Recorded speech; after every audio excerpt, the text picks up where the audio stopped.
उत्पन्न कराने का, ऐसा कोई सूचना आएगी तो उसको सख्ती से हम लोग निपटाएंगे। जो भी नियम तोड़ेगा उनके विरुद्ध सोशल मीडिया में भी उतना ही सख्ती से कार्रवाई होगी जो अन्य माध्यम से भी।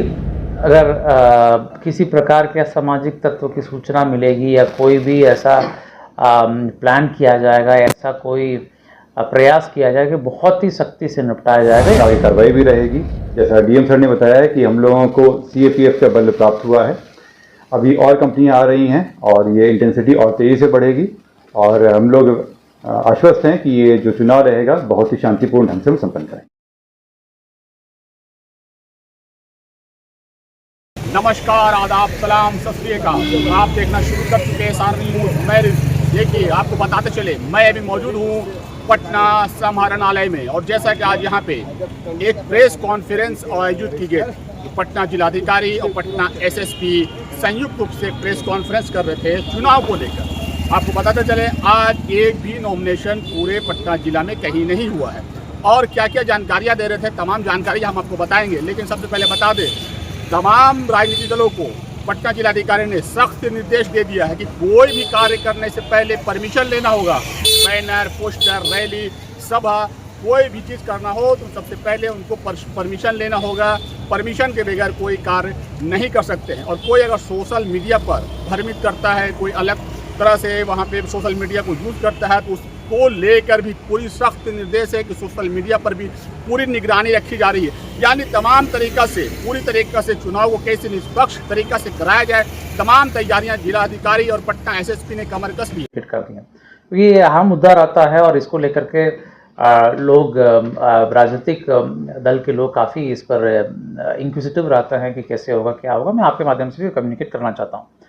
इसी प्रकार जो जनता के संबंधित बात है, 12 डॉक्यूमेंट जो हैं भारत निर्वाचन आयोग ने तय किया है, जो डॉक्यूमेंट्स में आपको आज हम लोगों ने दिया है। तो इन डॉक्यूमेंट्स जो हैं, इन डॉक्यूमेंट्स में कोई ना कोई एक डॉक्यूमेंट अनिवार्य है ना। जो वोटर इन्फॉर्मेशन स्लिप हम लोग बांटेंगे, वो तो बांटेंगे ज़रूर, वो एक सूचना की तरह बांटेंगे जिसमें वोटर को बूथ कहाँ है, लोकेशन और अपने क्रमांक संख्या वगैरह पता चल जाएगा, ताकि उनको बूथ के लोकेशन पता करने में और बूथ में किसी प्रकार की तकलीफ नहीं हो, तुरंत वोटिंग हो जाए। वोटर इन्फॉर्मेशन स्लिप जो है वो बांटेंगे, बट वो अकेले बिल्कुल जो है वोटिंग के लिए अधिकार नहीं देगा।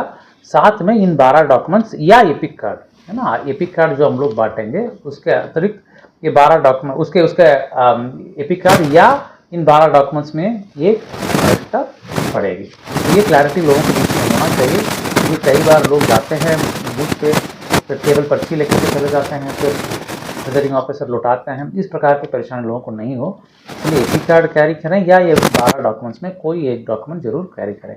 ये कोई नया चीज़ नहीं है, हर चुनाव की जो नियम है वही अभी कंटिन्यू कर रहा है। इसको लेकर कोई कंफ्यूजन बिल्कुल नहीं हो, तो उसको देखा जाए। और इस बार जो भारत निर्वाचन आयोग ने जो कदम उठाया है, जिसे 100% टेस्टिंग होगी, जो गतिविधि बूथ में चल रहा है उसकी मॉनिटरिंग डायरेक्टली आयोग तक स्ट्रीमिंग रहेगा, मॉनिटरिंग करेगा, हम लोग भी करेंगे। तो ये एक प्रकार की पारदर्शिता बरतने के लिए बहुत अहम कदम है।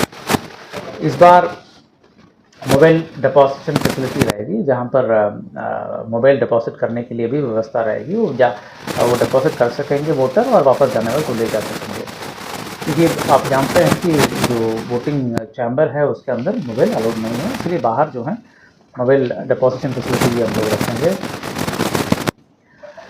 फॉर्म 17C के बारे में इलेक्शन कमीशन ऑफ इंडिया का बहुत ही सख्त निर्देश है कि फॉर्म 17C सभी पोलिंग एजेंट्स के बूथ पर हैं उनको दिया जाना है, इसको हम लोग इंश्योर करेंगे। और फॉर्म 17C और इस बार ऐप भी, जो एप्लीकेशंस हैं, वेब एप्लीकेशंस और मोबाइल एप्लीकेशंस हमेशा यूज़ होते आ रहा है, इसको कमीशन ने इंटीग्रेट किया है। 40 प्रकार का ऐप थी और एक ही ऐप रहेगा, ESI नेट ऐप करके। प्रिजाइडिंग ऑफिसर के लिए भी वही कॉमन रहेगा, हम लोग को भी रहेगा, RO को भी रहेगा। इसमें कॉमन यूसेज फैसिलिटी रहेगा और मॉनिटरिंग में काफ़ी आसानी होगी। प्रशासनिक दृष्टिकोण से ये काफ़ी अहम मुद्दा है। प्रकार कई नए कदम आयोग ने उठाया है, जो आयोग के तरफ से भी आपको बराबर आपको सूचना मिलती आ रही है। पटना जिला में हम लोग जो हैं इलेक्टर टर्नआउट के संबंध में थोड़ा चिंतित हैं और उसके लिए विशेष कदम भी हम लोग उठा रहे हैं। जैसे दीघा बांकीपुर पटना साहिब कुमरार कॉन्स्टिट्यूंसीज में, दीघा बांकीपुर कुमरार में 35 से 38% ही वोटिंग रहा 2020 में 2024 में, जबकि स्टेट एवरेज 2020 में 57% रहा है और 2024 में भी लगभग विधानसभाओं से लगभग 20% ज़्यादा रहा है। ये हमारे लिए बहुत बड़ी चुनौती है, लेकिन अच्छी बात है कि विशेष गहन पुनरीक्षण के दौरान लगभग 8 से 10% अयोग्य वोटर्स को हम लोगों ने क्लेंसिंग किया है, जिससे नेचुरली बढ़ेगा। इसके अतिरिक्त वोटर्स को मोटिवेट करने के लिए कई गतिविधियां हम लोग प्लान कर रहे हैं। इस संडे को भी सुबह जो है हम लोग गंगा पथ में साइकिल रैली सुबह आयोजित करेंगे, जिसमें जो है कई बच्चे जो फर्स्ट टाइम वोटर्स हैं वो पार्टिसिपेट करेंगे। उन्हीं को फोकस करके ये अभियान रहेगा। इसी प्रकार social media influencers, urban apathy को दूर करने के लिए वोटर्स फैसिलिटेशन सेंटर्स बूथ में रहेगा, बैरिकेडिंग और क्यूइंग जो है बेहतर प्रबंधन के साथ रहेगा। ये हमारे लिए बहुत बड़ा चुनौती है, उसके लिए विशेष प्रयास हम लोग इस बार करेंगे। और आपके माध्यम से भी मैं अनुरोध करता हूँ लोगों से, मैं अनुरोध करता हूँ कि हम लोग सारी तैयारी कर रहे हैं आपके लिए। आपका एक एक वोट बहुमूल्य है और आपकी भागीदारी के बिना इस लोकतंत्र के महापर्व अधूरा रह जाएगा। तो आपके भागीदारी प्रार्थनीय है और बिल्कुल जो है इस लोकतंत्र महापर्व में हम लोग बहुत ही लंबे अवधि से 3 महीना से तैयारी कर रहे हैं, 4 महीना से तैयारी कर रहे हैं। गहन पुनरीक्षण जून से चल रहा है। तो जब लोकतंत्र के महापर्व की दिन आती है तो आप एक दिन जो है बिल्कुल बूथ पर आएँ, अपने वोट दें और इस महापर्व में हिस्सा लें।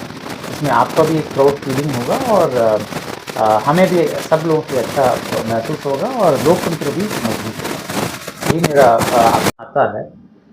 किसी नियम को तोड़ा जाएगा, 80 एक्ट, MCC के तहत कार्रवाई, तो कई सारे प्रावधान हम लोगों के पास है। अगर ऐसा सूचना आएगी जैसे किसी दो समुदाय के बीच में तनाव उत्पन्न करने का, सांप्रदायिक तनाव उत्पन्न कराने का, ऐसा कोई सूचना आएगी तो उसको सख्ती से हम लोग निपटाएंगे। जो भी नियम तोड़ेगा उनके विरुद्ध सोशल मीडिया में भी उतना ही सख्ती से कार्रवाई होगी जो अन्य माध्यम से जो नियम तोड़ते हैं।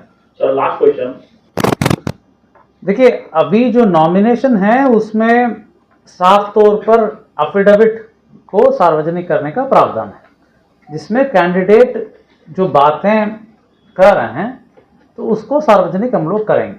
बस इतना ही है। नेक्स्ट पीसी या उसके नेक्स्ट पीसी में लगभग अराउंड 20 तारीख के आसपास हम बताने की स्थिति में रहेंगे। इसका आकलन हो रही है। संवेदनशील इलाकों को भी एसएसपी साहब जो बताएंगे आपको विस्तार से बताएंगे, लेकिन मैं आपके माध्यम से ये कहना चाहूँगा, बहुत स्पष्ट है, ऑलरेडी 31 CAPF टीम्स हमारे पास आ चुके हैं जो काम में लग चुके हैं और तीव्रता से काम बढ़ाई जाएगी। कोई भी इंसिडेंट के बिना चुनाव कराने में हम लोग बिल्कुल कमिटेड हैं।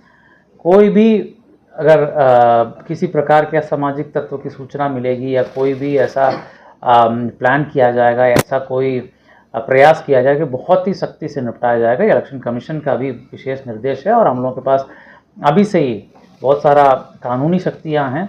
ऐसे असामाजिक तत्व जो इलेक्शन को प्रभावित करने के लिए कोशिश करेगा उनको सख्ती से हम लोग निपटाएंगे। खासकर महिला जो प्रिजाइडिंग ऑफिसर या पोलिंग ऑफिसर इस बार जरूर हम लोगों ने बढ़ाया, लेकिन महिला मतदान केंद्र शहर में ही रहेगा। है और इसलिए आप लोग देख रहे होंगे कि अभी काफ़ी जगहों पर रेड छापेमारी भी चल रही है और भारी मात्रा में हथियार और गोलियां बरामद हुई हैं। साथ ही विभिन्न जगहों से मादक पदार्थ भी बरामद हुए हैं। जैसे मैंने पूर्व में भी कहा है कि जो ऐसे कोई भी तत्व जो सुरक्षा या शांति भंग करने वाले होंगे उन पर विशेष निगरानी रखी जा रही है और उन लोगों को निरुद्ध भी किया जा रहा है, उनके विरुद्ध कार्रवाई भी की जा रही है और ज़रूरत पड़ने पर उनके विरुद्ध CCA के भी कार्रवाई किया जा रहा है। और इसी का फलाफल है कि आप लोग देख रहे होंगे कि जो पटना पुलिस की सक्रियता है वो काफ़ी बढ़ गई है और हाल फिलहाल में भी काफ़ी रिकवरीज हुई हैं। जो बात चल रही थी कि वैसे तत्व जो चुनाव को चुनाव में प्रॉब्लम क्रिएट कर सकते हैं, उनके ऊपर निगरानी रखी जा रही है, उनको चिन्हित किया गया है। और वैसे क्षेत्र जहाँ पे ये संभावना है कि जो वोटर्स हैं उनको डराया जा सके या उनको मताधिकार में प्रलोभन दिया जाए या रोका जाए, इसकी हम लोग चिन्हित कर रहे हैं। इसमें उन क्षेत्रों में विशेष निगरानी रखते हुए पुलिस बल की प्रतिनियुक्ति की जाएगी। साथ ही वैसे तत्व जो इसमें बाधा उत्पन्न कर सकते हैं उनके विरुद्ध विधि सम्मत कार्रवाई भी की जाएगी। ये प्रोसीजर चल रहा है और उन लोग को आइडेंटिफाई करके उनके विरुद्ध कार्रवाई की जा रही है।